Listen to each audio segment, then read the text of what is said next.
Hey, what's up everybody? Welcome to Car Question. You know, on the channel we like to test everything that has a gas engine, diesel, hydrogen, name it.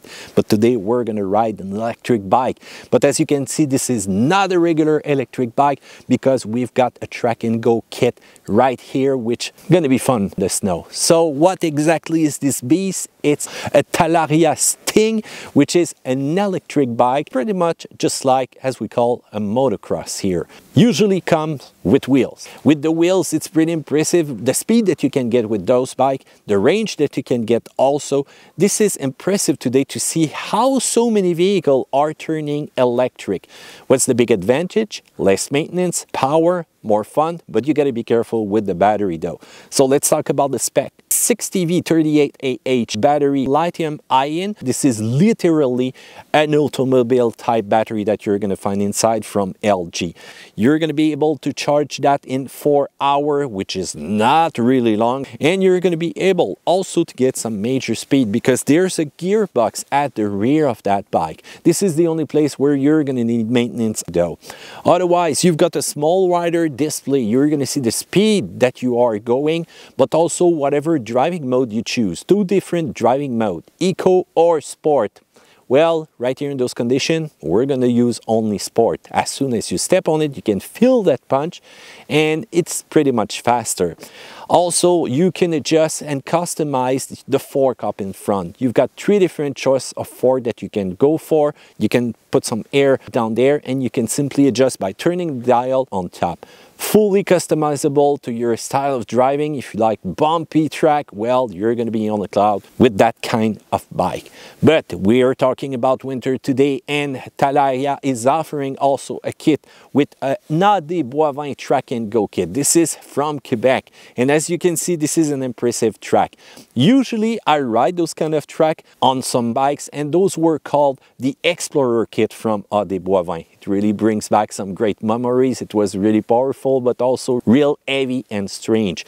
Often with those gas bikes, you would fight with the bike to stay on the track, and that wasn't really precise. Fun, but not really precise. And also, AD Boivin did the Snowhawk. Do you remember those vehicles? Look at that. They were really looking like a hawk, but they were really fun to drive in some deep powder. So the kit that we have right here will change the front wheel. This will become a ski, but the rear is the interesting part. This is a CAMSO track with a 1-inch lug, large 7.5 inches.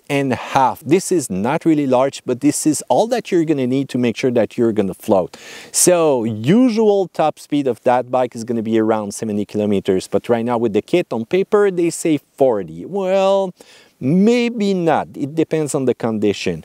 All that kit will weigh 33 pounds and you can even add a niche optional to carry something. How about a ground clearance? 30 centimeters. So this is kind of real okay for this kind of bike.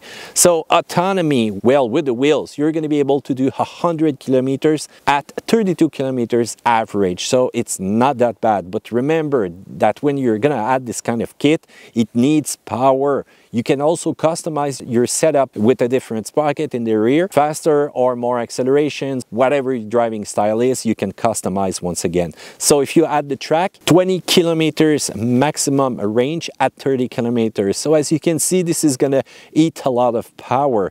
But in real life, if you're gonna face some deep powder, it might short to 12 kilometers. And if you're gonna stay on the track and it's really cold out there, it might average 18 kilometers of pure range. It could use a bigger battery though if you wanted more range, but that's going to be solved with the next version of the Talaria, which is coming real soon. So charging time 4 hours. Make sure that you're not going to charge that battery under 0 degrees, and you're going to get around 800 charge a cycle. Real easy to open that little hood there, remove the battery, charge it inside, and keep it inside also, because you don't want to wear the life of that battery in those cold winter conditions.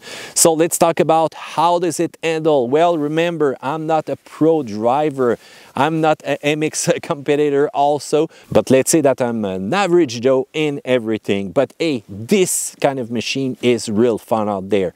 If you want to raise up the level of your pleasure, well, this is going to be the kit that you're going to need. So as soon as you're going to turn the handle, you can feel the electric power. There's no delay, and that track will spin, and gone you will be. Also, you're gonna have to be in a good shape. As soon as you turn, you need to get that leg out to make sure that you have a 3-point, that you're gonna be more stable. Often, snow can be unpredictable, ice also, even if you got a real great track ahead of you. It's more stable than an MX bike with a big kit. This little kit seems to float everywhere you're gonna go. It's kind of precise, and you can have confidence in the bike even if you lean really down and make those little tight turns out there. You're gonna see that you're gonna find yourself some new muscle though as soon as you will ride this little beast often. So on the minus side, I would want more speed with that one. You don't go into 6 feet deep powder because, well, it's not going to be the fun that you're going to find there. It kind of struggle a little bit with the power needed to go into that really deep stuff. The battery will be expensive, so if you want more than one, make sure that you plan ahead your spending. Also, right here in the back, maintenance. I've seen some review where the guys needed to change that little bearing though, and make sure that you lube that chain often as soon as you're going to get out of that deep powder. Make sure also that you're going to clean all the snow that you're going to find inside right here that bike, because this tends to create some ice, and electric stuff, components don't really mix really great with ice. Otherwise, on the plus side, the acceleration are typical electric vehicle. It's not really noisy also once you're gonna hit the trail, so if you want to ride in a dense area, well, you're gonna be fine and your neighbors won't be angry at you. The gearbox will be more robust than a bike that will use some kind of strap in the rear. You can customize just the way you like it at your driving style, the fork up ahead, the adjustment, even in the rear. It's perfect for beginners. The mechanical components are really simple, and you're gonna get in shape the more you're gonna drive that bike. The only maintenance on paper is 1,000 kilometers for the oil in the gearbox. Otherwise, it's going to be pretty simple, and that's the fun of electric vehicle. There's going to be a new Talaria Sting really soon, more powerful, faster, and this is going to be even more fun with that kind of kit. So, how do you like it? Comment, subscribe, thumbs up, and I'll see you another time on another video of Car Question.